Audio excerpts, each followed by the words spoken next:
옛날 아주 먼 옛날에 호랑이가 담배를 피우고 까치가 말을 건네던 시절보다도 더 오래된 옛적에 깊고 깊은 산골짜기 굽이굽이 돌아가면 나오는 작은 마을이 하나 있었습니다.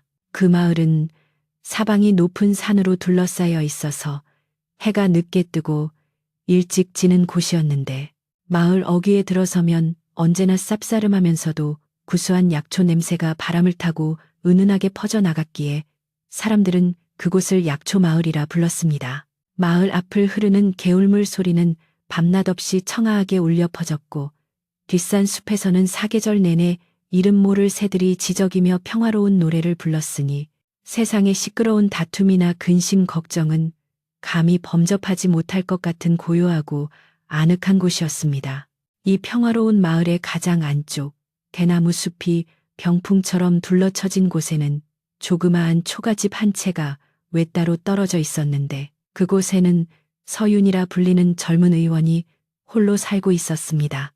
그녀는 비록 화려한 비단옷을 입지도 않았고 네로라 하는 가문의 여식도 아니었지만 그녀의 손끝에서 빚어지는 약물은 죽어가는 사람도 살려낸다는 소문이 아름아름 퍼져 있었습니다. 서윤은 돌아가신 아버지에게서 물려받은 의술을 바탕으로 산에서 직접 캔 귀한 약초들을 법제하고 다듬어 마을 사람들의 아픈 곳을 어루만져 주었기에 마을 사람들은 그녀를 친딸이나 친누이처럼 아끼고 사랑했습니다. 그녀의 집 마당에는 언제나 햇볕에 말리는 감초며 당귀, 천궁 같은 약재들이 채반 가득 널려 있었고 부엌 아궁이에서는 약 다리는 냄새가 굴뚝을 타고 피어올라 마을의 저녁 하늘을 따스하게 물들이곤 했습니다.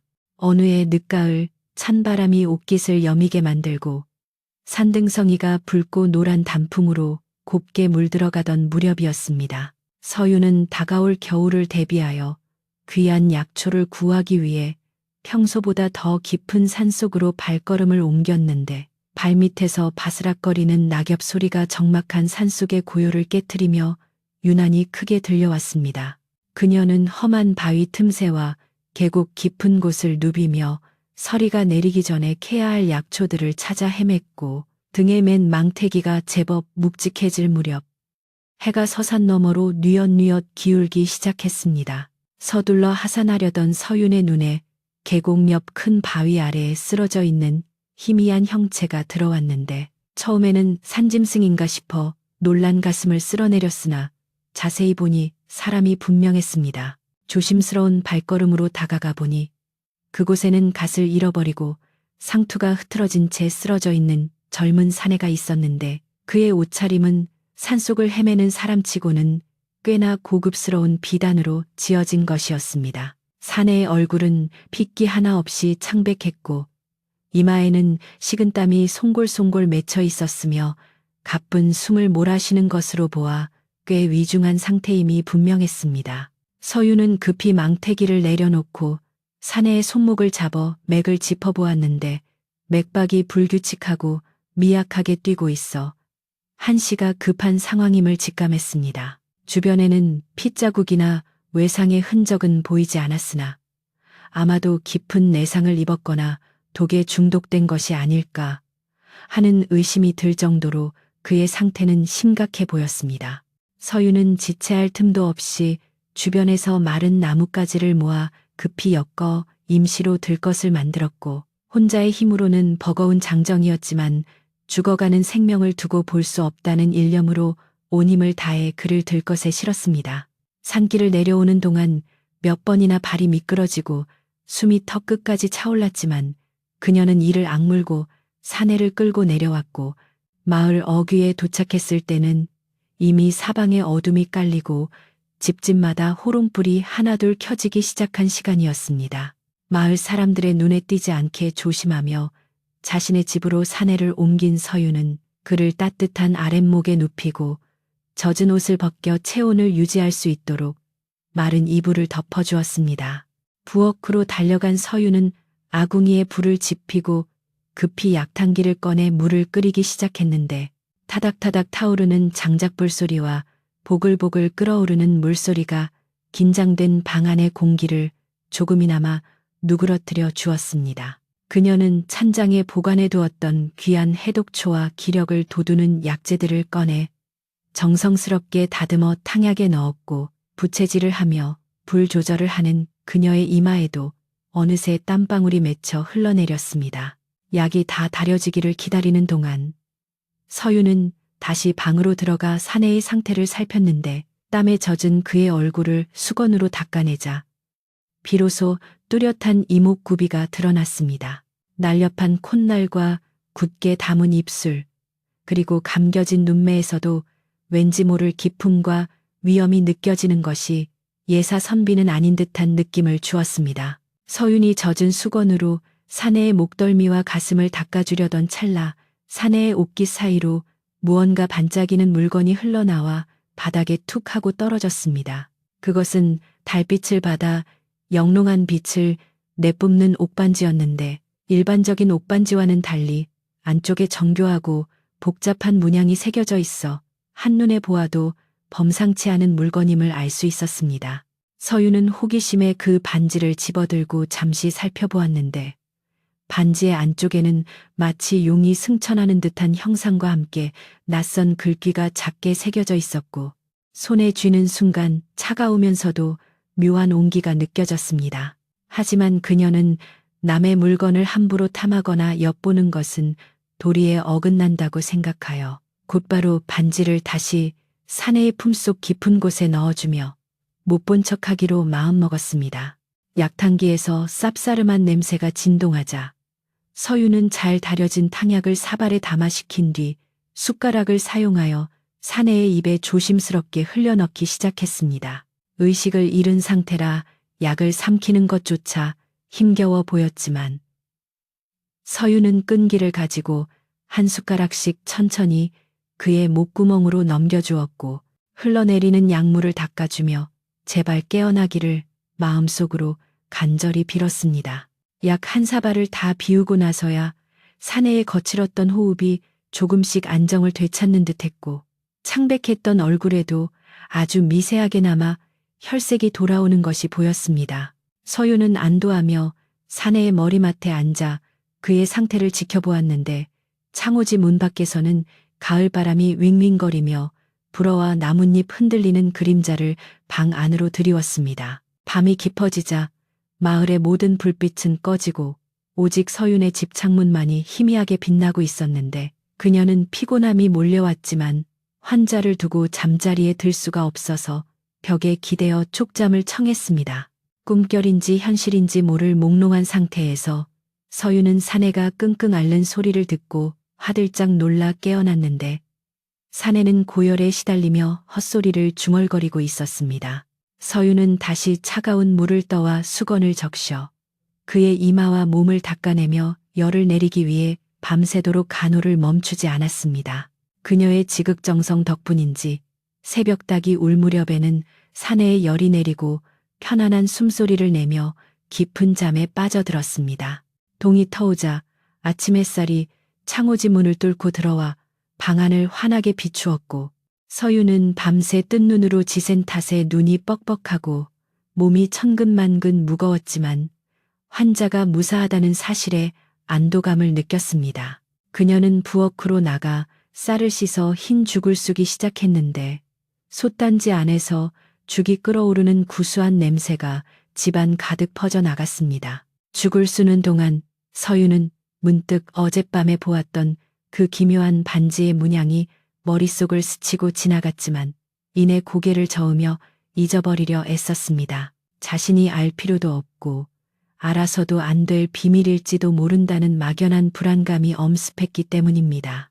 그때 방 안에서 인기척이 들려오자 서유는 하던 일을 멈추고 급히 방문을 열었는데 사내가 눈을 뜨고 멍하니 천장을 바라보고 있었습니다. 사내는 낯선 천장과 낯선 냄새에 당황한 듯 몸을 일으키려 했지만 아직 기력이 회복되지 않아 비틀거리며 다시 자리에 눕고 말았습니다. 서유는 조용히 다가가 그를 안심시키며 말했습니다. 깨어나셨군요. 아직 움직이시면 안 됩니다.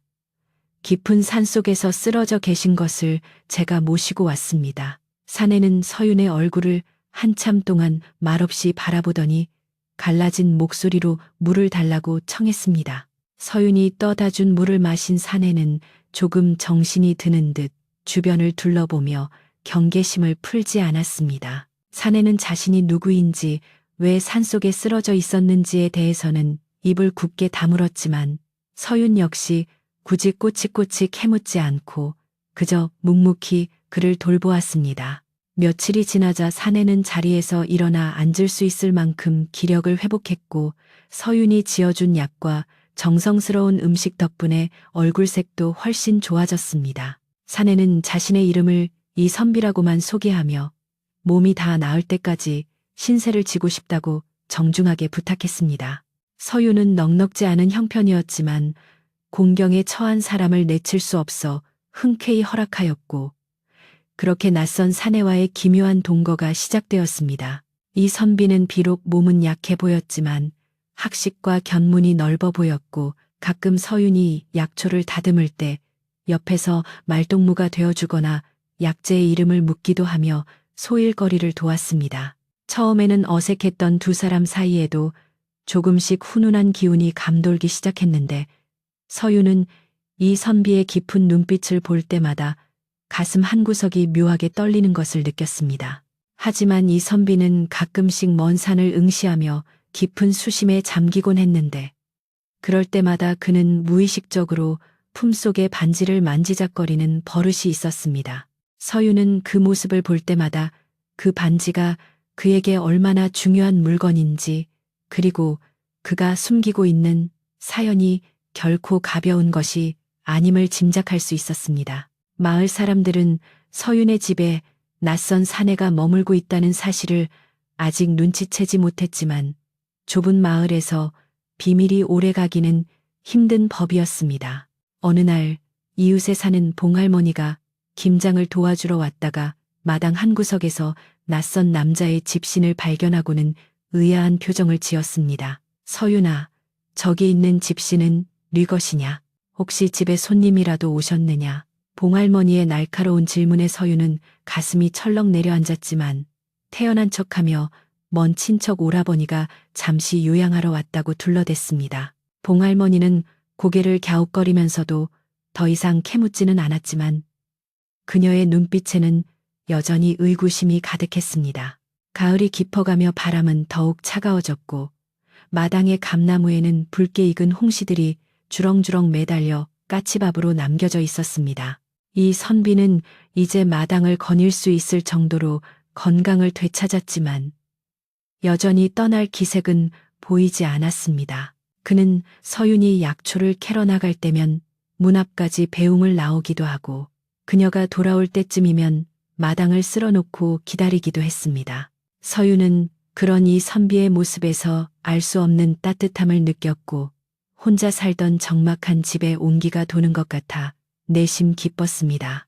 그러나 그녀는 이 행복이 폭풍 전의 고요함처럼 불안하기만 했는데 그것은 이 선비가 가진 반지와 그가 숨기고 있는 신분에 대한 의문 때문이었습니다. 어느 날 오후 이 선비는 서윤이 약탕기를 닦는 것을 돕다가 소매 안에서 무언가 툭 하고 떨어뜨렸는데 그것은 다름 아닌 그 옥반지였습니다. 반지는 대굴대굴 굴러가 서윤의 발치에서 멈췄고 두 사람은 동시에 그 반지를 바라보았습니다. 순간 정적이 흘렀고 이 선비의 눈빛이 흔들리는 것을 서윤은 놓치지 않았습니다. 서윤이 몸을 굽혀 반지를 주어 그에게 건네주며 나직이 말했습니다. 귀한 물건인 듯하니 잃어버리지 않게 조심하십시오. 이 선비는 서윤의 손에서 반지를 받아들며 고맙다는 말 대신 복잡한 표정으로 그녀를 응시했습니다. 그날 밤 바람소리는 더욱 거세졌고 마치 무언가 다가오고 있음을 알리는 듯 창호지 문이 덜컹거렸습니다. 발 없는 말이 천리를 간다는 옛말은 하나도 그른 것이 없어서 서윤의 집에 낯선 사내가 머물고 있다는 소문은 삽시간에 마을 전체로 퍼져나갔습니다. 처음에는 그저 먼 친척이 요양을 왔다는 서윤의 말을 믿는 듯했던 마을 사람들도 우물가에 삼삼오오 모여 빨래를 하거나 나무를 다듬을 때면 어김없이 그 낯선 사내에 대한 이야기를 입에 올리기 시작했습니다. 누구는 그가 도망친 죄수일 것이라고 수군거렸고 또 다른 누군가는 남녀가 유별한데 다 큰 처자가 외간 남자를 집에 들인 것은 도리에 어긋나는 일이라며 혀를 차기도 했는데 말은 사람의 입을 거칠 때마다 눈덩이처럼 불어나 나중에는 그가 흉악한 산적이라는 둥, 서윤과 정을 통한 사이라는 둥 터무니없는 헛소문까지 돌게 되었습니다. 서윤은 마을 사람들의 수군거림을 모르는 바가 아니었지만 당장 아픈 사람을 내쫓을 수는 없는 노릇이라 애써 귀를 닫고 제 할 일에만 몰두하려 했습니다. 그녀는 평소처럼 아침 일찍 일어나 마당을 쓸고 약재를 손질하며 아무렇지 않은 척하려 애썼지만 약초를 캐러 산을 오르내릴 때마다 등 뒤에 꽂히는 마을 사람들의 따가운 시선을 피할 수는 없었습니다. 마을 사람들은 예전처럼 서윤을 반갑게 맞이해주기보다는 슬금슬금 피하거나 뒤에서 흘끔거리는 경우가 잦아졌고 가끔은 대놓고 손가락질을 하는 이들도 있어 서윤의 마음을 무겁게 만들었습니다. 그럴 때마다 서윤은 입술을 꾹 깨물며 사람을 살리는 의원으로서의 본분과 도리를 지키는 것이 무엇보다 중요하다고 스스로를 다독였습니다. 한편 마을에서 가장 기와집이 크고 논밭을 많이 소유하고 있는 최 부자는 이 소문을 듣고 회심의 미소를 지으며 무릎을 쳤습니다. 최 부자는 예전부터 마을 어귀에 자리 잡은 서윤의 초가집 터가 명당이라며 탐을 내왔는데 그곳을 밀어버리고 자신의 별채를 짓거나 창고를 넓히고 싶은 욕심에 호시탐탐 기회를 엿보고 있었습니다. 그는 몇 번이나 서윤에게 집을 팔라고 회유하고 협박도 해보았지만 부모님이 물려주신 집을 절대 팔 수 없다는 서윤의 완강한 태도에 번번이 뜻을 이루지 못하고 있었습니다. 그러던 차에 서윤이 정체불명의 사내를 집에 들였다는 소문은 최 부자에게 있어 알턴이를 뺄 수 있는 절호의 기회나 다름없었습니다. 최 부자는 마을 사랑방에 드나들며 사람들에게 술을 사고 은근슬쩍 서윤에 대한 험담을 늘어놓으며 여론을 조장하기 시작했습니다. 그는 압이 없는 처자가 근본도 모르는 사내를 집에 들였으니 마을 물이 흐려지는 것은 시간 문제다라거나 그 사내가 혹시라도 관아에서 쫓는 흉악범이라면 우리 마을 전체가 화를 입을 수도 있다며 사람들의 불안 심리를 자극했습니다. 순박한 마을 사람들은 최 부자의 교묘한 말솜씨에 넘어가 점차 두려움을 느끼게 되었고 서윤을 옹호하던 몇몇 이들조차 혹시나 하는 마음에 입을 다물게 되었습니다. 최 부자는 이렇게 마을 분위기가 흉흉해진 틈을 타서 서윤을 압박하여 기어이 그 집을 뺏고야 말겠다고 다짐했습니다. 어느 날 오후 최 부자는 건장한 하인 두어 명을 대동하고 거드름을 피우며 서윤의 집을 찾았는데 그의 얼굴에는 탐욕과 오만함이 가득 차 있었습니다. 마당에서 약초를 썰고 있던 서윤은 최 부자의 갑작스러운 방문에 놀라 일손을 멈추고 일어섰으나 애써 침착함을 유지하며 그를 맞이했습니다. 최 부자는 짐짓 점잖은 척하며 뒷짐을 지고 마당을 한 바퀴 둘러보더니 혀를 끌끌 차며 처자가 혼자 사는 집에 외간 남자의 집신이 보이니 참으로 보기 민망하고만이라며 비아냥거렸습니다. 그의 눈길은 서윤을 향해 있었지만 목소리는 방 안에 있을 이 선비가 들으라는 듯 쩌렁쩌렁하게 울려 퍼졌습니다. 서윤은 최 부자의 무례한 언사에 기분이 상했지만 얘를 갖추어 갈 곳 없는 병자를 잠시 돌보는 것뿐이니 억측은 거두어 주십시오라고 단호하게 대답했습니다. 그러나 최 부자는 코웃음을 치며 병자라니 내 듣자 하니 사지 멀쩡한 사내라던데 혹시 밤마다 남몰래 정을 통하는 서방님이라도 되는 게냐 라며 입에 담기 힘든 모욕적인 말을 서슴없이 내뱉었습니다. 서윤의 얼굴이 붉게 달아오르고 손이 부들부들 떨렸지만 그녀는 힘없는 자신이 화를 내봤자 득될 것이 없음을 알기에 꾹 참으며 돌아가 달라고 정중히 청했습니다. 최 부자는 그런 서윤을 비웃으며 본색을 드러내기 시작했습니다. 서윤아, 내 자네를 생각해서 하는 말이니 잘 듣거라. 지금 마을 사람들 인심이 흉흉하여 자네를 쫓아내야 한다는 말까지 나오고 있다네. 그러니 험한 꼴 당하기 전에 이 집을 나에게 넘기고 그 쥐새끼 같은 놈과 함께 어디론가 떠나는 것이 좋지 않겠나. 최 부자는 마치 큰 선심이라도 쓰는 듯 말했지만 그 속에는 서윤을 마을에서 몰아내고 집을 차지하려는 검은 속내가 뻔히 들여다 보였습니다. 그는 품에서 엽전 꾸러미를 꺼내 흔들어 보이며 지금 당장 결정하면 섭섭지 않게 쳐주겠다며 서윤을 회유하려 들었습니다. 돈으로 모든 것을 해결할 수 있다고 믿는 그의 태도는 서윤에게 더할 나위 없는 모멸감을 안겨주었습니다. 방 안에서 이 모든 이야기를 듣고 있던 이선비는 끓어오르는 분노를 참지 못하고 주먹을 꽉 쥐었습니다. 당장이라도 방문을 박차고 나가 최 부자의 오만한 콧대를 꺾어놓고 싶었지만 자신의 신분이 드러나면 서윤에게 더 큰 피해가 갈 수도 있다는 생각에 섣불리 움직일 수 없었습니다. 그는 자신이 이곳에 머무는 것 자체가 서윤에게 큰 짐이 되고 있다는 사실을 뼈저리게 느끼며 괴로워했습니다. 왕으로서 백성을 보살피기는커녕 오히려 은인에게 고통을 주고 있다는 자괴감이 그의 가슴을 짓눌렀습니다. 이선비는 문틈으로 보이는 서윤의 작고 여린 등이 파르르 떨리는 것을 보며 반드시 그녀를 지켜주겠노라고 속으로 굳게 다짐했습니다. 최 부자는 서윤이 끝내 대답을 하지 않고 묵묵부답으로 일관하자 심기가 불편해진 듯 목소리를 높여 협박을 하기 시작했습니다. 내 말이 말 같지 않은 모양인데 관아에 기별하여 저놈을 당장 잡아들이게 할 수도 있다는 것을 명심해라. 수상한 자를 숨겨준 죄 또한 가볍지 않을 것이니 나중에 땅을 치고 후회하지 말고 좋은 말로 할 때 듣는 게 좋을 게다. 그는 하인들에게 눈짓을 하여 마당에 널린 약재들을 발로 툭툭 차게 만드는 등 행패를 부리다가 서윤이 눈물을 글썽이며 노려보자 그제야 만족한 듯 껄껄 웃으며 대문 밖으로 사라졌습니다. 폭풍이 휩쓸고 지나간 듯 마당은 엉망이 되었고 서윤은 털썩 주저앉아 흐트러진 약초들을 주워 담았습니다. 최 부자가 돌아간 뒤 이선비는 조용히 방에서 나와 서윤의 곁으로 다가가 그녀를 일으켜 세우고는 말없이 흙 묻은 옷을 털어주었습니다. 미안하오. 나 때문에 이런 수모를 겪게 해서 면목이 없소. 내 당장 떠나리다. 이선비의 목소리에는 깊은 슬픔과 미안함이 배어 있었고 그는 짐을 챙기기 위해 방으로 들어가려 했습니다. 하지만 서윤은 그의 옷소매를 잡으며 고개를 가로저었습니다. 아닙니다. 선비님 탓이 아닙니다. 최 부자는 원래 제 집을 탐내던 사람이라 선비님이 아니었더라도 핑계를 만들어 저를 괴롭혔을 것입니다. 그리고 아직 몸도 성취하는데 이 추운 날 어디로 가시겠습니까? 절대 안 됩니다.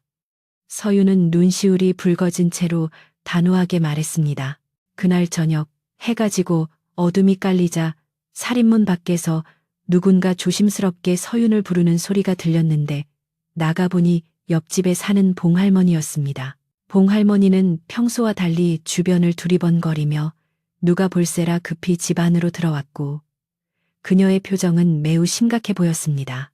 봉할머니는 서윤의 손을 꼭 잡고 부엌 한 구석으로 데려가 목소리를 낮추어 속삭였습니다. 서윤아, 큰일 났다. 내가 오늘 장터에 갔다가 우연히 들었는데 최 부자가 관아의 포졸들과 술을 마시며 모의를 꾸미고 있더구나. 내일이나 모레쯤 포졸들을 데리고 와서 저 선비를 도적대의 일당으로 몰아잡아갈 작정인 모양이다. 봉할머니의 말에 서윤의 가슴은 철렁 내려앉았고 등줄기에서 식은땀이 흘러내리는 것을 느꼈습니다. 도적대의 일당이라니 억울한 누명을 씌워 사람을 해치려는 최 부자의 악랄함에 치가 떨렸습니다. 봉할머니는 발을 동동 구르며 말을 이었습니다.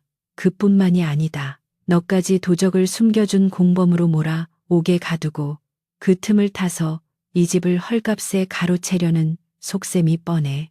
그러니 서윤아, 제발 내 말 듣고 오늘 밤에라도 저 선비를 몰래 내보내라. 그래야 너라도 살 수 있어. 봉할머니는 서윤을 친손녀처럼 아끼는 마음에 눈물까지 글썽이며 간곡히 호소했습니다. 서유는 봉할머니의 따뜻한 마음을 알기에 감사한 마음이 들었지만 한편으로는 죄 없는 사람을 사지로 내몰 수는 없다는 생각에 갈등했습니다. 할머니, 걱정해 주셔서 정말 고마워요.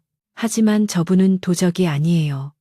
그리고 몸이 아픈 분을 밤길에 내보내면 죽으라는 것과 마찬가지예요. 제가 어떻게든 막아볼게요. 서윤의 고집에 봉할머니는 답답한 듯 가슴을 치며 한숨을 내쉬었지만 그녀의 결심이 확고함을 알고는 더 이상 설득하지 못했습니다. 에구, 이 미련한 거사. 그러다 정말 큰 사단이 나면 어쩌려고 그러느냐. 봉할머니는 혀를 차며 돌아갔지만 서윤의 마음속에는 커다란 돌덩이가 얹힌 듯한 답답함이 남았습니다. 밤이 깊어지자 산골 마을의 바람 소리는 더욱 거세졌고 마치 귀신이 우는 듯한 소리를 내며 창호지 문을 덜컹거렸습니다. 방 안에 마주 앉은 서윤과 이 선비 사이에는 무거운 침묵만이 감돌았고 타들어가는 호롱불 심지만이 그들의 불안한 마음을 대변하듯 파르르 떨리고 있었습니다. 이 선비는 서윤에게 봉할머니가 다녀간 이유를 묻지 않았지만 서윤의 어두운 표정에서 상황이 심상치 않게 돌아가고 있음을 짐작할 수 있었습니다. 그는 품속의 반지를 만지작거리는 손에 힘을 주며 이제는 더 이상 숨어 있을 수만은 없다는 결단을 내리고 있었습니다. 이 선비는 서윤을 바라보며 나직하지만 힘있는 목소리로 말했습니다. 낭자, 나를 믿어주시오. 내 결코 낭자에게 해가 되는 일은 만들지 않을 것이오. 그리고 최부자라는 자가 더 이상 낭자를 괴롭히지 못하도록 내 반드시 막을 것이니 너무 걱정하지 마시오. 서윤은 그의 눈빛에서 흔들림 없는 강한 의지를 읽을 수 있었고 왠지 모르게 그 말에 의지하고 싶은 마음이 들었습니다. 하지만 관아의 힘을 등에 업은 최부자를 무슨 수로 막을 수 있을지 막막하기만 했습니다. 그녀는 그저 이 선비가 무사하기만을 그리고 자신의 작은 보금자리가 지켜지기만을 간절히 기도할 뿐이었습니다. 자정이 넘도록 잠을 이루지 못한 서유는 부엌으로 나가 물 한 사발을 들이켰지만 타는 듯한 목마름은 가시지 않았습니다. 밖에서는 컹컹 짖어대는 개소리가 들려왔고 그 소리는 점점 더 가까워지는 듯 했습니다.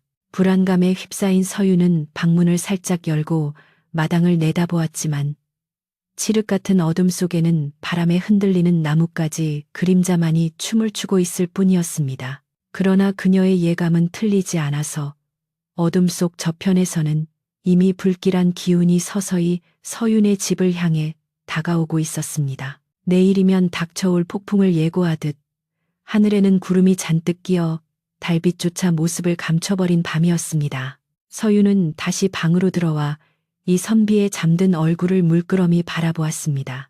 세상 모르게 잠든 듯 보였지만 그의 미간은 살짝 찌푸려져 있어 꿈속에서도 근심을 놓지 못하고 있음을 짐작해 했습니다.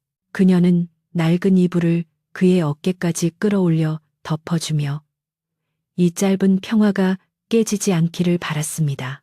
하지만 마음 한구석에서는 이미 피할 수 없는 운명의 소용돌이가 시작되었음을 직감하고 있었고 그 중심에 이 선비와 그가 지닌 옥반지가 있다는 사실을 어렴풋이 느끼고 있었습니다. 최 부자의 탐욕과 얽혀버린 이 상황을 어떻게 헤쳐나가야 할지 서윤의 머릿속은 하얗게 센 밤처럼 복잡하기만 했습니다. 그 시각 최 부자의 사랑방에서는 기생들의 웃음소리와 함께 술잔 부딪히는 소리가 요란하게 흘러나오고 있었습니다. 최 부자는 포졸 대장에게 뇌물을 쥐어주며 내일 날이 밝는 대로 서윤의 집을 덮쳐 사내를 끌어내고 집을 비우게 하라고 지시하고 있었습니다. 포졸 대장은 두둑한 돈주머니를 챙기며 비열한 웃음을 지었고 그들의 모의는 밤의 어둠에 묻혀 은밀하고도 확실하게 진행되고 있었습니다. 마을의 고요한 밤 공기 아래 두 곳의 전혀 다른 풍경이 대조를 이루며 다가올 내일의 파란을 예고하고 있었습니다. 다음 날 아침 불길한 예감은 틀리지 않아서 동이 트자마자 마을 어귀가 소란스러워지기 시작했는데 평소라면 새들이 지저귀고 밥 짓는 연기가 평화롭게 피어올랐을 시간이지만 이날은 거친 발소리와 고함 소리가 고요한 아침 공기를 찢어 발겼습니다. 짙게 깔린 안개를 헤치고 나타난 이들은 험상 맺힌 표정의 포졸들과 그 뒤를 거드름 피우며 따르는 최부자였는데 그들은 마치 전쟁터에 나가는 장수들처럼 위세등등하게 서윤의 집을 향해 몰려오고 있었습니다. 마을 사람들은 무슨 큰일이 났나 싶어 겁에 질린 얼굴로 하나둘씩 대문 밖으로 고개를 내밀었지만 관아의 포졸들이 몽둥이를 들고 설치는 모습을 보고는 감히 나설 엄두를 내지 못한 채 멀찌감치 서서 발만 동동 구를 뿐이었습니다. 서윤은 마당에서 약초를 손질하다가 갑작스러운 소란에 놀라 고개를 들었는데 들이닥친 포졸들이 다짜고짜 살인문을 박차고 들어와 마당을 점거하는 것을 보고는 손에 들고 있던 약초 바구니를 떨어뜨리고 말았습니다. 최 부자는 포졸 대장 옆에 서서 서윤을 손가락질하며 저 계집이 바로 흉악한 도적을 숨겨준 죄인이다. 당장 집안을 샅샅이 뒤져 그놈을 끌어내라 라고 소리쳤고 그의 목소리에는 서윤을 짓밟으려는 악의가 가득 차 있었습니다. 서윤은 너무나 기가 막히고 억울하여 입이 떨어지지 않았지만 집 안으로 신발을 신은 채 들이닥치려는 포졸들을 막기 위해 급히 달려나가 앞을 가로막았습니다. 이게 무슨 행패입니까? 죄 없는 사람의 집에 함부로 들어오다니요. 관아의 법도가 이리도 무지합니까? 서윤은 두 팔을 벌려 방문 앞을 막아서며 외쳤지만 포졸 대장은 코웃음을 치며 그녀를 거칠게 밀쳐버렸습니다. 서윤은 힘없이 마당 흙바닥에 나뒹굴었고 그 충격으로 손바닥이 까져 피가 배어 나왔지만 아픔을 느낄 겨를조차 없었습니다. 넘어진 서윤의 눈앞에는 자신이 정성껏 말려둔 약재들이 포졸들의 더러운 발길질에 짓밟혀 가루가 되어 흩날리는 참혹한 광경이 펼쳐지고 있었기 때문입니다. 그것은 단순히 약초가 아니라 서윤의 피와 땀, 그리고 아픈 이들을 살리려는 그녀의 간절한 마음이 짓밟히는 것과 같았습니다. 최 부자는 흙바닥에 쓰러진 서윤을 내려다보며 비열한 웃음을 흘렸는데 그러게 내 말을 좋게 들었으면 이런 험한 꼴은 보지 않았을 것 아니냐. 이제 와서 후회한들 무슨 소용이 있겠느냐. 라며 혀를 찼습니다. 그는 마치 자신이 이 마을의 왕이라도 된 양포졸들에게 이참에 집안 살림살이까지 모두 박살을 내어 본보기를 보이라고 지시했습니다. 포졸들은 신이 난 듯 장독대를 몽둥이로 내리쳐 깨뜨리고 부엌에 들어가 솥단지를 엎어버리는 등 온갖 난동을 부리기 시작했습니다. 와장창 깨지는 독소리와 둔탁한 파열음이 마당을 가득 채웠고 서윤은 그저 멍하니 주저앉아 그 광경을 바라보며 하염없이 눈물을 흘릴 뿐이었습니다.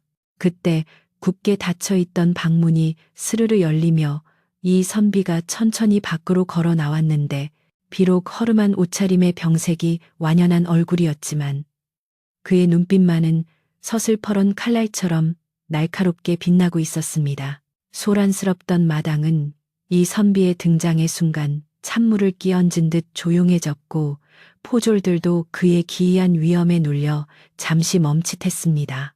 이선비는 난장판이 된 마당과 쓰러져 우는 서윤을 번갈아 보며 끓어오르는 분노를 억누르는 듯 주먹을 꽉 쥐었고 나직하지만 묵직한 목소리로 입을 열었습니다. 어찌하여 관아의 녹봉을 먹는 자들이 백성을 보호하기는커녕 도적대보다 더한 행패를 부리는가. 내 놈들은 부끄러움도 모르는가. 포졸 대장은 이 선비의 호통에 순간 기가 죽었으나 곧 최 부자의 눈치를 살피더니 짐진 목소리를 높여 대꾸했습니다. 이놈이 바로 그 도적 두목이구나. 말이 청산유수로다. 내 놈이 관아의 수배를 받고 숨어든 것을 우리가 모를 줄 알았더냐. 포졸 대장은 터무니없는 누명을 씌우며 부하들에게 당장 저놈을 포박하라고 명령했습니다. 포졸들이 우르르 달려들자 이 선비는 순순히 잡히지 않고 몸을 피하며 맞섰지만 아직 병석에서 완전히 일어나지 못한 몸이라 건장한 포졸 여러 명을 당해내기에는 역부족이었습니다.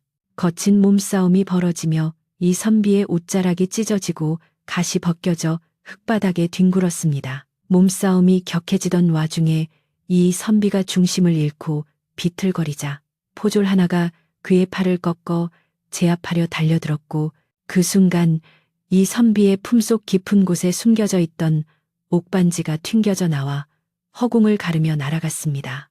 챙그랑하는 맑고 청아한 소리와 함께 반지는 마당 한가운데 넓은 돌 위에 떨어졌고 아침 햇살을 정통으로 받은 반지는 눈이 부실 정도로 찬란한 빛을 내뿜었습니다. 반지의 안쪽에 새겨진 5 발톱을 가진 용이 구름을 휘감고 승천하는 정교한 문양이 햇빛에 반사되어 순간적으로 번쩍였는데 그것은 감히 범인이 소유할 수 없는 왕실의 상징이었습니다. 최 부자와 포졸 대장은 그 반짝임에 잠시 시선을 빼앗겼고 엎드려 있던 서윤 역시 그 기묘한 광채를 보고 숨을 멈췄습니다. 찰나의 순간이었지만 이선비는 사색이 되어 제압당한 팔을 뿌리치고 몸을 날려 떨어진 반지를 낚아채듯 집어들고는 다시 품속에 감췄습니다. 그의 행동이 어찌나 빨랐던지 사람들은 그저 값비싼 보물인가 보다 하고 생각했을 뿐 그 문양의 정체를 정확히 본 사람은 아무도 없는 듯 했습니다. 하지만 이선비의 가슴은 쿵쾅거리며 요동쳤는데 만약 그 문양이 최부자 같은 교활한 자의 눈에 띄었다면 자신의 정체가 탄로나 큰 혼란이 일어날 것이 뻔했기 때문입니다. 최부자는 반지의 정체를 알아채지는 못했지만 이선비가 그토록 애지중지하며 감추는 것을 보고는 탐욕스러운 눈빛을 번뜩였습니다. 오오라, 도적놈이 훔친 작물이 분명하구나. 여봐라, 저놈 품속에 있는 물건부터 뺏어라. 아주 감나가 보이는 것이 관아의 증거물로 제출하면 딱 좋겠구나. 최 부자는 반지를 빌미로 이선비와 서윤을 더욱 궁지로 몰아넣으려 했고 포졸들은 다시금 이선비에게 달려들어 거칠게 몸수색을 하려 들었습니다. 이선비는 모욕감을 느끼며 입술을 깨물었지만 반지를 뺏기지 않기 위해 필사적으로 몸을 웅크리며 저항했습니다. 그 모습을 지켜보던 서윤은 더 이상 참을 수가 없어서 짓밟힌 약초 더미를 헤치고 일어나 비틀거리며 이선비 앞으로 달려갔습니다. 그녀는 자신의 작고 여린 몸으로 건장한 포졸들 앞을 가로막으며 2 팔을 벌려 이선비를 감싸 안았습니다. 안 됩니다. 이분은 도적이 아닙니다. 손끝 하나라도 건드리려거든 차라리 저를 먼저 베고 가십시오. 서윤의 목소리는 공포에 떨리고 있었지만 그 눈빛만큼은 죽음을 각오한 사람처럼 결연하고 단호했습니다. 그녀의 갑작스러운 행동에 포졸들은 주춤하며 뒤로 물러섰고 마당을 둘러싼 담벼락 너머에서 지켜보던 마을 사람들 사이에서는 안타까움의 탄식이 흘러나왔습니다. 서윤은 뒤에 있는 이선비에게 들릴 듯 말 듯한 작은 목소리로 속삭였습니다. 선비님, 어서 도망치세요. 제가 어떻게든 막아볼 테니 뒷문으로 나가 산으로 가세요. 제발. 그녀는 자신의 안위보다 이선비의 목숨을 더 걱정하며 눈물을 흘렸습니다. 이선비는 자신의 앞을 막아서서 바들바들 떨고 있는 서윤의 가녀린 등을 바라보며 가슴이 찢어지는 듯한 고통과 함께 뜨거운 감동을 느꼈습니다. 일면식도 없던 자신을 구해주고 지극정성으로 간호해준 것도 모자라 이제는 자신의 목숨을 걸고 지켜주려는 이 여인의 숭고한 마음 앞에 그는 왕으로서의 체면과 두려움을 모두 내려놓게 되었습니다. 최 부자는 서윤의 저항에 기가 막힌 듯 헛웃음을 터뜨리며 앞으로 나섰습니다. 인연이 미쳐도 단단히 미쳤구나. 도적놈과 한패라더니 아주 목숨까지 내놓는 꼴이 가관이로다. 좋다. 원한다면 내년도 같이 옥에 쳐넣어주마. 최 부자는 포졸들에게 눈짓을 하며 둘 다 밧줄로 꽁꽁 묶어 끌고 가라고 고함을 질렀습니다. 포졸들이 다시 험악하게 다가오자 서윤은 눈을 질끈 감으며 다가올 고통을 기다렸지만 그녀는 물러서지 않고 그 자리에 못 박힌 듯 서 있었습니다. 그 절체절명의 순간 이선비는 서윤의 어깨를 부드럽게 감싸 쥐며 그녀를 자신의 뒤로 천천히 돌려 세웠습니다. 서윤이 놀라 눈을 뜨고 그를 올려다 보았을 때 이 선비의 얼굴에서는 병약한 기색이나 당황스러움은 온데간데 없이 사라지고 대신 감히 범접할 수 없는 차가운 분노와 제왕의 위엄이 서려 있었습니다. 그는 더 이상 숨을 곳도 물러설 곳도 없음을 깨달았고 자신이 사랑하는 백성과 은인을 지키기 위해 기꺼이 자신의 정체를 드러내기로 결심했습니다. 그의 손은 품속의 반지를 다시 꽉 움켜쥐고 있었는데 이번에는 숨기기 위함이 아니라 그것을 세상에 드러내어 정의를 바로 세우기 위함이었습니다. 이 선비는 다가오는 포졸들을 향해 손을 들어 제지하며 천둥처럼 울리는 목소리로 일갈했습니다. 멈춰라. 내 놈들이 정녕 목이 10개라도 된단 말이냐. 그 목소리에는 내공이 실린 듯 쩌렁쩌렁하게 울려 퍼져 마당에 있던 모든 사람들의 귀를 먹먹하게 만들었습니다. 왁자지껄하던 포졸들도 거만하게 굴던 최 부자도 그 압도적인 기세에 눌려 저도 모르게 뒷걸음질을 쳤습니다. 바람조차 숨을 죽인 듯 고요해진 마당에서 이 선비는 흐트러진 옷매무새를 바로잡으며 천천히 최 부자 앞으로 걸어 나갔습니다. 그의 발걸음 하나하나에는 묵직한 힘이 실려 있었고 그의 눈빛은 최 부자의 탐욕스러운 영혼을 꿰뚫어 볼 듯 강렬했습니다. 최 부자는 영문도 모른 채 갑자기 변해버린 분위기에 당황하여 식은땀을 흘리면서도 짐짓 허세를 부리며 소리쳤습니다. 이놈이 어디서 감히 큰 소리냐. 내 놈이 정녕 죽고 싶은 개로구나.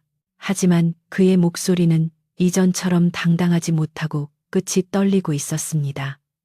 이 선비는 최 부자의 말은 들리지도 않는다는 듯 싸늘한 미소를 지으며 말했습니다. 내 오늘 너의 죄를 낱낱이 물을 것이니 그 더러운 입을 다물고 내 말을 똑똑히 듣거라. 마당 밖에서 숨죽여 지켜보던 봉할머니와 마을 사람들도 심상치 않은 분위기를 감지하고 웅성거리기 시작했습니다. 평소에 얌전하던 선비와는 전혀 다른, 마치 다른 사람이 된 듯한 그의 모습에서 범상치 않은 기운을 느꼈기 때문입니다. 이 선비는 서윤을 안심시키듯 부드러운 눈길을 한번 보내고는 품속에서 옷반지를 천천히 꺼내어 높이 치켜들었습니다. 가을 햇살 아래 용의 문양이 새겨진 옷반지는 그 어느 때보다 찬란하고 엄숙한 빛을 발하며 모든 이들의 시선을 사로잡았습니다. 이제 곧 마을 전체를 뒤흔들 진실이 밝혀질 순간이 다가오고 있었습니다. 높이 치켜들린 이 선비의 손끝에서 영롱한 옷반지가 가을 햇살을 받아 눈부시게 빛나자 그 빛은 마치 서슬퍼런 칼날처럼 사방으로 뻗어나가 마당에 있는 모든 이들의 눈을 멀게 할 것만 같았습니다. 그저 값비싼 장신구인 줄로만 알았던 반지의 안쪽에서 5발톱을 가진 용이 구름을 뚫고 승천하는 문양이 선명하게 드러나자 제일 먼저 그 정체를 알아본 것은 관아의 밥을 오래 먹은 포졸 대장이었습니다. 그는 마치 벼락을 맞은 사람처럼 온몸을 뻣뻣하게 굳히더니 들고 있던 몽둥이를 힘없이 바닥에 툭 떨어뜨렸고 그의 동공은 지진이라도 난 듯 심하게 흔들리고 있었습니다. 그것은 감히 쳐다보는 것조차 불경스러운 왕의 절대적인 권위를 상징하는 어보와도 같은 표식이었습니다. 포졸 대장은 입술을 파르르 떨며 뒷걸음질을 치더니 이내 털썩 무릎을 꿇고 머리를 땅에 처박으며 사시나무 떨듯 몸을 떨기 시작했습니다. 주상 전하, 소인이 죽을 죄를 지었사옵니다. 감히 용안을 알아보지 못하고 아이고 제발 목숨만은 살려주시옵소서. 포졸대장의 갑작스러운 행동에 영문을 모르던 부하 포졸들도 덩달아 혼비백산하여 무릎을 꿇고 엎드렸고 마당은 순식간에 죽은 듯한 정적에 휩싸였습니다. 방금 전까지만 해도 호랑이처럼 날뛰던 기세는 온데간데 없이 사라지고 오직 거친 숨소리와 두려움에 찬 흐느낌만이 바닥에 깔린 흙먼지 위로 무겁게 내려앉았습니다. 상황 파악이 되지 않은 최 부자만이 멍한 표정으로 엎드린 포졸들과 이 선비를 번갈아 보며 눈을 껌벅거리고 있었는데 그는 이 상황이 도저히 믿기지 않는다는 듯 헛웃음을 흘리며 소리쳤습니다. 이보게, 대장, 다들 미쳤는가? 저놈은 그저 도적일 뿐이야. 어디서 훔친 반지를 가지고 흉내를 내는 것인데 왜 다들 벌벌 떠는 겐가? 최 부자는 애써 현실을 부정하며 이 선비를 향해 삿대질을 해댔지만 이미 공포에 질린 포졸들은 고개조차 들지 못하고 바닥에 이마를 댔으며 용서를 빌 뿐이었습니다. 최 부자의 목소리는 허공에서 맴돌며 점점 초라해져 갔습니다. 이 선비, 아니, 이제는 왕으로서의 위엄을 되찾은 그는 천천히 발걸음을 옮겨 최 부자 앞으로 다가갔는데 그의 눈빛은 깊은 연못처럼 차분하면서도 모든 것을 꿰뚫어 볼 듯 날카로웠습니다. 내놈의 눈에는 이것이 그저 훔친 물건으로만 보이는가. 백성의 고열을 빨아먹고 제 배만 불리는 탐욕에 눈이 멀었으니 진정한 주인을 알아볼 리가 만무하겠지. 왕의 목소리는 높지 않았으나 천둥처럼 묵직하게 울려 퍼져 최 부자의 오장육부를 뒤흔들었습니다. 그제야 최 부자는 사태의 심각성을 깨닫고 다리에 힘이 풀려 주저앉았으나 여전히 탐욕과 오만함에 찌든 눈동자를 굴리며 빠져나갈 구멍을 찾고 있었습니다. 왕은 주저앉은 최 부자를 내려다보며 엄중하게 꾸짖기를 멈추지 않았는데 하늘이 내린 벼슬아치들이 백성을 돌보지는 않고 사리사욕을 채우는 자와 결탁하여 죄 없는 백성을 핍박하니 네, 어찌 이를 두고 볼 수 있겠느냐. 너희들의 죄는 능지처참에 처해도 모자람이 없다라고 일갈했습니다. 왕의 호통에 마당의 공기마저 얼어붙는 듯했고 담벼락 너머에서 숨죽여 지켜보던 마을 사람들은 그제야 그 선비가 나라님이라는 사실을 깨닫고 경악과 감동에 휩싸여 웅성거리지도 못한 채 입을 틀어막았습니다. 우리 마을에 임금님이 와 계셨다니, 그리고 그 임금님이 우리를 구해주셨다니, 꿈만 같은 일이 눈앞에서 벌어지고 있었습니다. 서유는 넋이 나간 사람처럼 그 자리에 못 박혀 서서 방금 전까지 자신의 뒤에서 보호를 받던 병약한 선비가 천하를 호령하는 왕으로 견모한 모습을 바라보았습니다.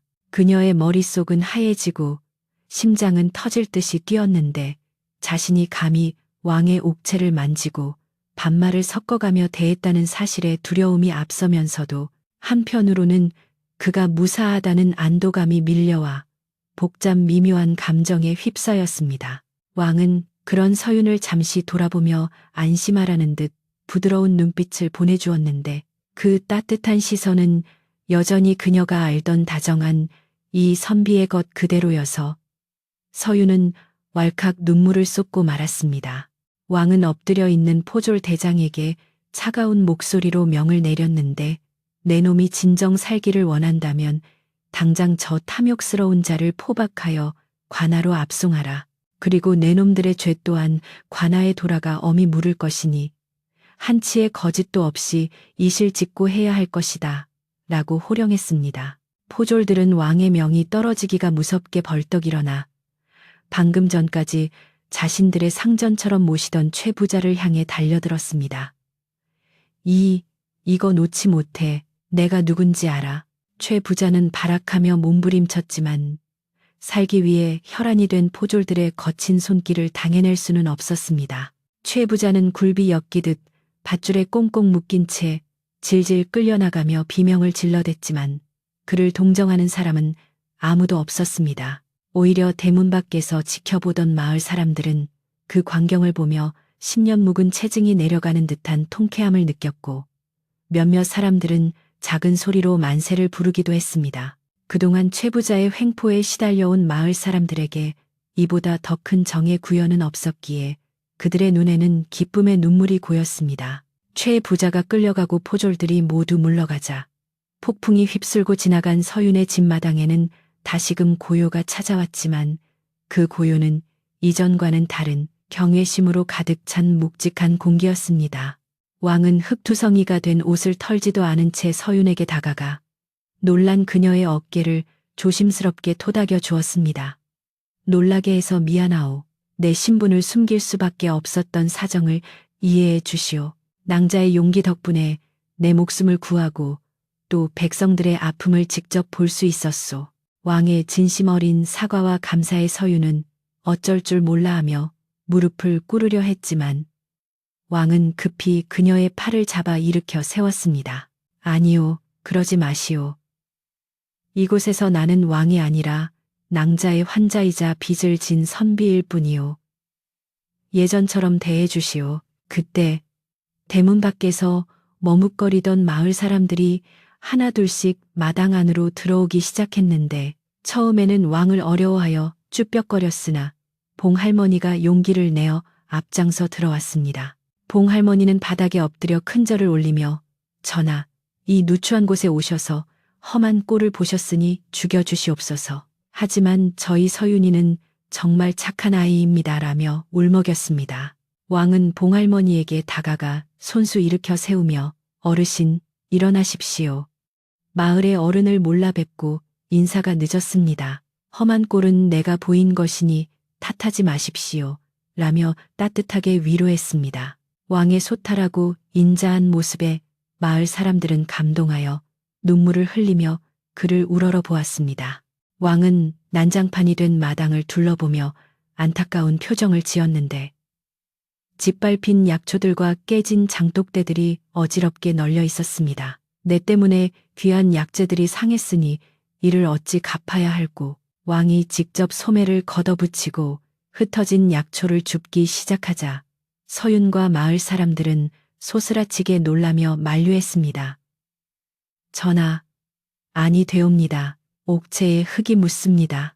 하지만 왕은 빙그레 웃으며 백성의 땀이 묻은 약초인데 내 손에 흙 좀 묻는 것이 대수겠느냐 라며 굽히지 않았습니다. 그 모습에 감복한 마을 사람들은 너나 할 것 없이 달려들어 마당 청소를 돕기 시작했습니다. 어느새 서윤의 집마당은 마을 사람들의 활기찬 움직임으로 가득 찼는데 누구는 깨진 장독 조각을 치우고 누구는 흙 묻은 약초를 털어내며 또 누구는 부서진 살인문을 고쳤습니다.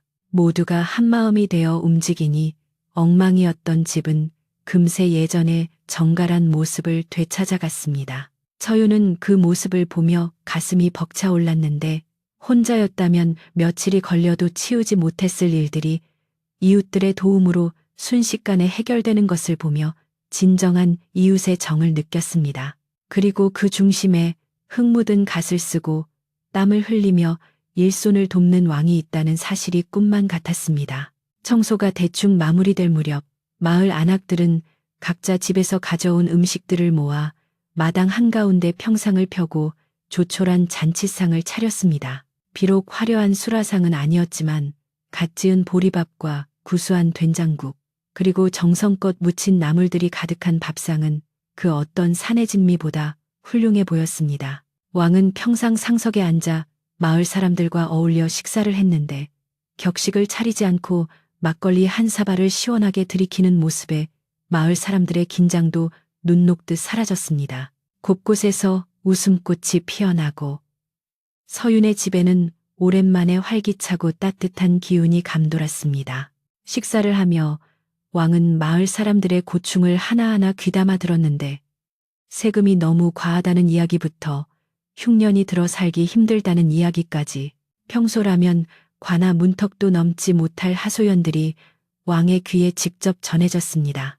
왕은 고개를 끄덕이며 진지하게 경청했고 내 궁으로 돌아가는 즉시 이를 바로잡을 방도를 마련하겠노라 라고 굳게 약속했습니다. 마을 사람들은 왕의 약속에 환호하며 성군이십니다. 만세를 외쳤습니다. 그들의 환호 소리는 산골 자기를 타고 메아리쳐 그동안 억눌렸던 서름을 씻어내고 희망을 노래하는 듯 했습니다. 해가 서산 너머로 완전히 기울고 어둠이 깔리기 시작하자 마을 사람들은 왕의 편안한 휴식을 위해 하나둘씩 집으로 돌아갔습니다. 북적거리던 마당은 다시 조용해졌지만 낮 동안의 소란과 긴장이 남긴 피로감보다는 훈훈한 온기가 그 자리를 채우고 있었습니다. 봉할머니는 가면서 서윤의 손을 꼭 잡고 정말 다행이다. 하늘이 도우셨어. 너의 고운 마음씨가 복을 불러온 게야.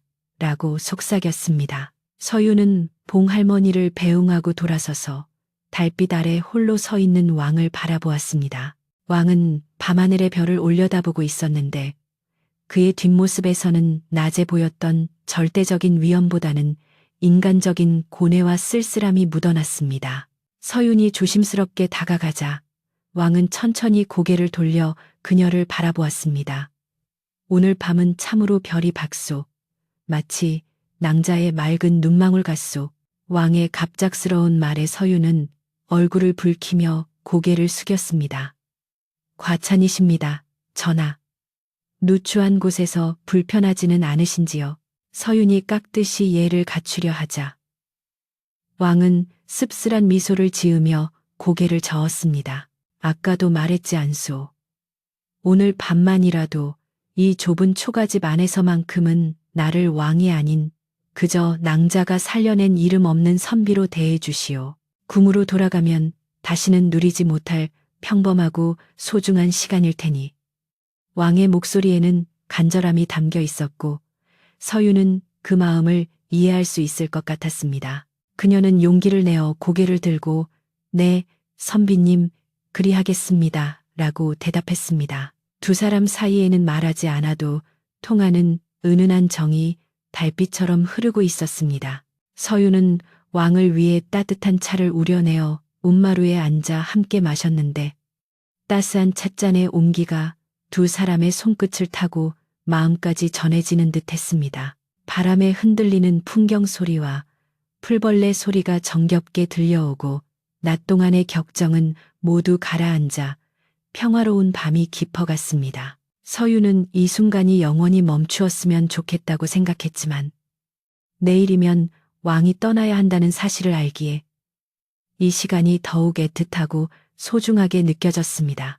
왕 역시 찻잔을 만지작거리는 서윤의 손길을 바라보며 이 산골 마을에서의 추억을 평생 잊지 못할 것임을 직감하고 있었습니다. 마당 한 구석, 낮에 왕이 떨어뜨렸던 반지가 놓였던 돌 위로 달빛이 비치고 이제는 모든 진실이 밝혀진 채 집안은 다시 예전의 평온함을 되찾았습니다. 억울한 누명도, 탐관오리의 횡포도 사라진 자리에는 사람과 사람 사이의 진심과 믿음만이 남았습니다. 서윤은 한마루에 앉아 왕과 도란도란 이야기를 나누며 내일의 이별을 준비하는 마음보다는 지금 이 순간의 평온함에 감사하기로 했습니다. 밤바람이 부드럽게 불어와 두 사람의 옷자락을 스치고 지나갔습니다.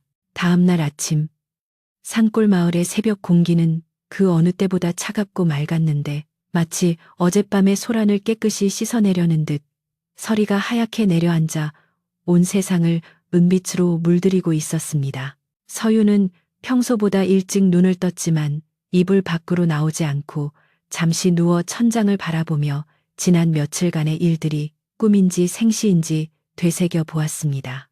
부엌에서 달그락거리는 소리가 들리지 않는 것으로 보아 왕은 아직 기침하지 않으신 듯하여 서윤은 조심스럽게 몸을 일으켜 방문을 열고 밖으로 나갔습니다. 마당은 어제의 청소 덕분에 말끔해져 있었고 깨진 장독 대신 임시로 놓아둔 항아리 위에는 아침 이슬이 영롱하게 맺혀 아침 햇살을 받아 반짝이고 있었습니다.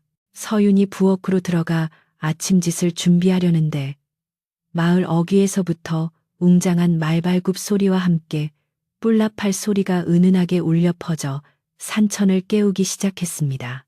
그 소리는 점차 가까워져 땅이 미세하게 울릴 정도였는데 놀란 마을 사람들이 하나둘 대문 밖으로 나와 고개를 내밀고 무슨 일인지 살피기 시작했습니다. 짙은 안개를 뚫고 나타난 것은 황금색 깃발을 앞세운 왕실의 근위대와 화려한 가마였는데 그 행렬이 어찌나 길고 위엄이 넘치는지 마치 하늘에서 신선들이 내려온 듯한 장관을 이루었습니다. 갑옷을 입은 호위무사들의 절도 있는 발걸음 소리가 착착착 울려 퍼지자 마을 사람들은 저도 모르게 길 양옆으로 물러나 엎드려 길을 터주었습니다. 근위대는 서윤의 집 앞에 이르러 일제히 멈춰 섰고 대장이 말에서 내려 서윤의 집을 향해 정중하게 예를 갖추었는데 그 모습이 엄숙하기 그지없어 숨소리조차 크게 낼 수 없었습니다.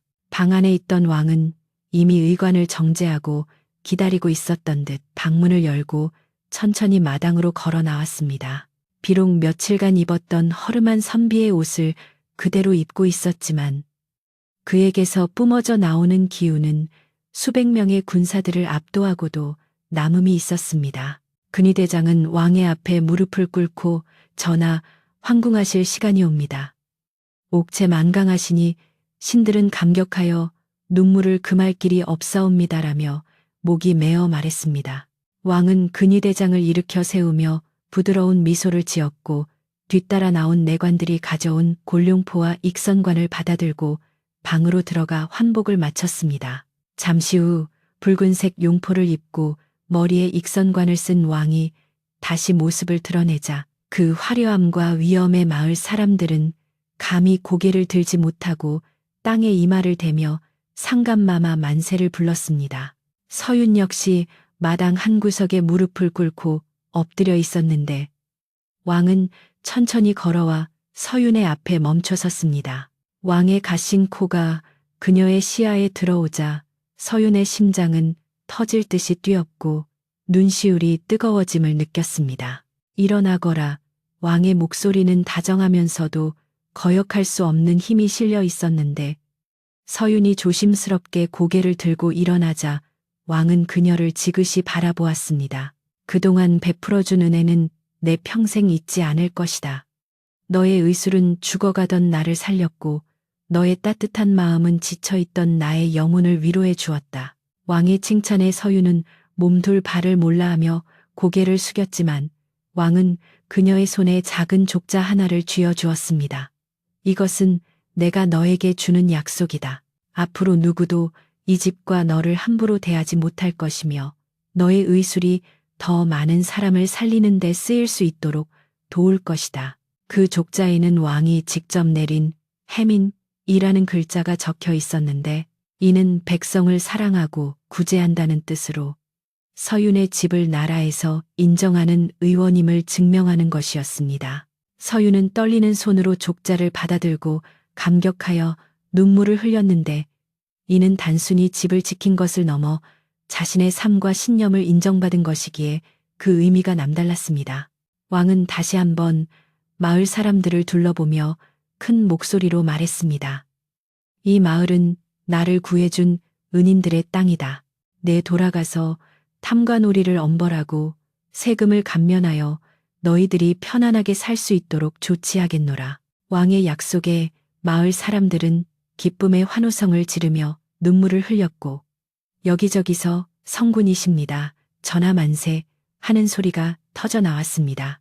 왕은 가마에 오르기 전 마지막으로 서윤을 한번 뒤돌아보았는데 그 눈빛에는 떠나기 아쉬운 정과 애틋함이 담겨 있었습니다. 서윤 역시 그 눈빛을 놓치지 않고 가슴 깊이 새기며 말없이 고개를 숙여 배웅의 인사를 올렸습니다.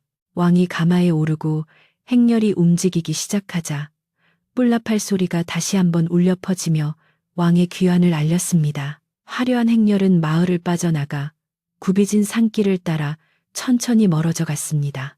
서윤과 마을 사람들은 행렬이 보이지 않을 때까지 마을 어귀에 서서 손을 흔들며 배웅했는데 먼지가 가라앉고 다시 고요가 찾아온 마을에는 이전과는 다른 활기가 감돌고 있었습니다. 왕이 다녀간 집이라는 소문은 순식간에 인근 고을까지 퍼져나갔고 서윤의 집은 명소가 되어 많은 사람들이 구경을 오기도 했습니다. 하지만 서윤은 우쭐해하거나 들뜨지 않고 왕이 남기고 간 뜻을 받들어 더욱 정성껏 병자들을 돌보는 일에만 전념했습니다. 최부자가 끌려간 기와집은 관아에서 몰수하여 마을 공용 창고로 쓰게 되었고 새로 부임한 사또는 왕의 명을 받들어 청렴결백하게 고을을 다스렸습니다. 계절은 흘러 어느덧 늦가을이 지나고 겨울이 찾아왔는데 하늘에서 한방눈이 펑펑 쏟아져 서윤의 초가집 지붕을 하얗게 덮었습니다.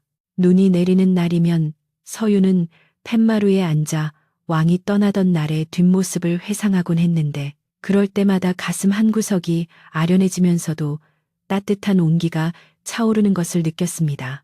그녀는 왕이 주신 족자를 방 안 가장 잘 보이는 곳에 걸어두고 힘들 때마다 그 글귀를 바라보며 마음을 다잡았습니다. 마을 사람들은 겨울 동안 농사일을 쉬며 사랑방에 모여 왕이 다녀간 이야기를 무용담처럼 늘어놓았고 그럴 때마다 서윤의 칭찬이 빠지지 않았습니다.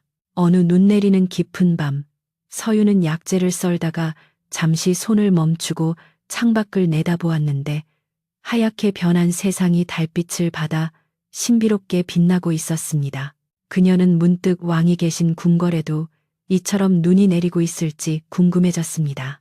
비록 몸은 멀리 떨어져 있고 다시는 만날 수 없을지 모르지만 같은 하늘 아래에서 같은 달을 보고 있을 것이라는 생각에 묘한 안도감이 들었습니다. 서윤은 왕이 무사히 정사를 돌보시고 만백성의 어버이로서 훌륭한 성군이 되시기를 마음속으로 간절히 기도했습니다. 그녀의 기도는 하얀 입김이 되어 겨울바람에 실려 밤하늘 높이 올라갔습니다. 겨울이 깊어가면서 마을에는 크고 작은 변화들이 생겨났는데 세금이 줄어들어 살림살이가 넉넉해진 마을 사람들의 얼굴에는 웃음꽃이 피어났습니다. 예전에는 끼니를 걱정하던 집들도 이제는 저녁마다 밥 짓는 연기를 피워올렸고 아이들은 새 옷을 입고 눈싸움을 하며 뛰어놀았습니다. 서윤의 집에는 먼 곳에서도 소문을 듣고 찾아오는 환자들의 발길이 끊이지 않았는데 그녀는 가난한 이들에게는 약값을 받지 않고 정성껏 치료해 주어 생불이라는 칭송까지 듣게 되었습니다. 하지만 서윤은 그 모든 공을 왕의 은덕으로 돌리며 겸손함을 잃지 않았습니다. 봉할머니는 틈만 나면 서윤의 집에 들러 군밤이나 고구마를 구워주며 말동무가 되어주었는데 서윤아, 네가 아니었으면 우리 마을이 어찌 이렇게 살기 좋아졌겠니? 너는 우리 마을의 복덩이다라며 칭찬을 아끼지 않았습니다. 서윤은 봉할머니의 주름진 손을 잡으며 할머니께서 곁에 계셔주신 덕분이지요. 저 혼자서는 아무것도 못했을 거예요. 라며 따뜻하게 웃어 보였습니다. 두 사람의 웃음소리는 타닥타닥 타오르는 장작불 소리와 어우러져 긴 겨울밤을 훈훈하게 채웠습니다. 마침내 기나긴 겨울이 지나고 얼음이 녹아 개울물 소리가 경쾌하게 들려오는 봄이 찾아왔습니다. 산과들에는 진달래와 개나리가 흐드러지게 피어나고 서윤의 집 마당에도 파릇파릇한 새싹들이 돋아나기 시작했습니다. 서윤은 겨우내 묵혀두었던 창문을 활짝 열고 봄바람을 맞이했는데 따스한 햇살과 함께 꽃내음이 방 안 가득 밀려들어왔습니다. 그녀는 마당에 나가 약초밭을 갈무리하며 왕과 함께 거닐던 그 가을날의 추억을 떠올렸습니다. 이제는 추억이 바래질 법도 하건만 그때의 기억은 봄꽃처럼 매년 새롭게 피어날 것만 같았습니다. 어느 화창한 봄날 오후 서윤이 마당에서 나무를 다듬고 있는데 낯선 나그네가 찾아와 서찰 하나를 전해주고 갔습니다.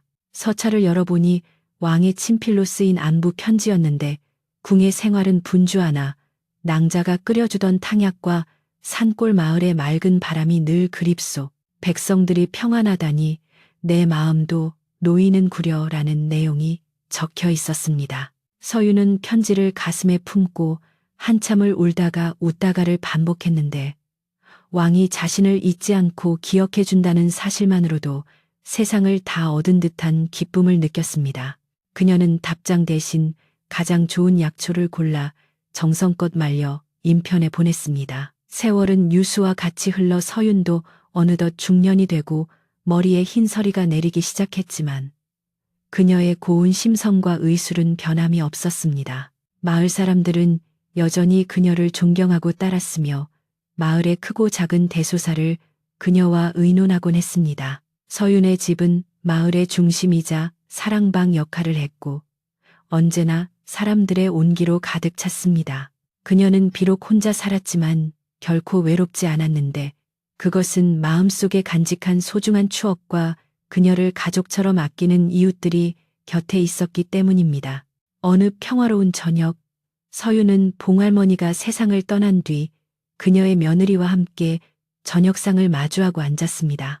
밥상 위에는 갓 지은 하얀 쌀밥과 보글보글 끓는 된장찌개, 그리고 텃밭에서 갓 따온 싱싱한 상추와 쌈장이 소박하게 차려져 있었습니다. 서윤은 숟가락을 들며 참으로 고마운 한 끼로구나. 이렇게 따뜻한 밥을 먹을 수 있으니 더 바랄 것이 무엇이겠느냐. 라고 말하며 미소 지었습니다. 며느리도 의원님 덕분에 저희가 이렇게 잘 살고 있습니다. 많이 드세요.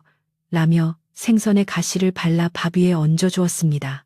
식사를 마친 서유는 혼마루에 앉아 차를 마시며 밤하늘을 올려다보았는데 오늘따라 유난히 별이 밝고 총총했습니다. 밤바람이 대나무 숲을 스치며 사각거리는 소리를 냈고 멀리서 들려오는 소쩍새 소리가 구슬프면서도 정겹게 느껴졌습니다. 서유는 찻잔의 온기를 느끼며 눈을 지그시 감았는데 귓가에는 옛날 그 선비의 나직한 목소리가 들리는 듯 했습니다. 낭자, 고맙소. 그 목소리는 세월이 흘러도 변하지 않는 따뜻함으로 그녀의 마음을 어루만져 주었습니다. 이제 마을은 깊은 잠에 빠져들 준비를 하고 집집마다 켜져 있던 호롱불이 하나둘 꺼지기 시작했습니다. 서윤도 방으로 들어와 이부자리를 펴고 눕자 하루의 피로가 눈 녹듯 사라지고 편안함이 온몸을 감싸 안았습니다. 그녀는 머리맡에 놓인 낡은 반다지장을 바라보며 그 속에 고이 간직된 옥반지의 추억과 왕이 주신 족자를 떠올렸습니다. 그것들은 그녀의 삶을 지탱해준 기둥이자 앞으로 살아갈 날들을 비춰줄 등불과도 같았습니다. 밤은 깊어 사위가 고요한데 창호지 문 너머로 은은한 달빛이 스며들어 방안을 아늑하게 비추었습니다. 서유는 이 평화로운 고요 속에서 자신의 삶이 참으로 복되고 아름다웠음을 깨달으며 깊은 감사를 느꼈습니다. 세상의 모든 근심과 걱정은 밤바람에 실려 멀리 날아가 버리고 오직 평온한 안식만이 그녀의 곁에 머물렀습니다.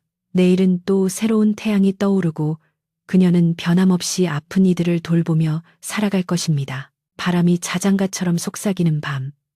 서유는 입가에 옅은 미소를 머금은 채 스르르 잠이 들었습니다. 옛날 옛적 이름 없는 의원과 신분을 숨긴 왕의 이야기는 그렇게 산골 마을의 전설이 되어 밤하늘의 별처럼 영원히 반짝이며 사람들의 꿈속으로 흘러들어갔습니다. 모두가 걱정 없이 편안하게 잠드는 밤, 세상은 참으로 고요하고 아름답습니다.